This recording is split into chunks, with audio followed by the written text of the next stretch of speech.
दोस्तों, आज हम अनबॉक्स कर रहे हैं ये सुपर क्यूट मिनी बस। देखिए इसका डिजाइन कितना फ्यूचरिस्टिक है और ये छोटा सा रिमोट कितना कमाल का लग रहा है। इसके साथ हमें मिल रहे हैं ये कलर्ड सेल। रिमोट में पावर, म्यूजिक और ऑटो मैनुअल मोड के बटन्स दिए गए हैं, यानी कंट्रोल अब आपके हाथ में है।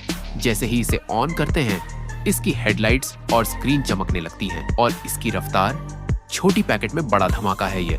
अगर आप भी अपने डेस्क या बच्चों के लिए कुछ कूल ढूंढ रहे हैं तो यह मिनी बस बेस्ट है।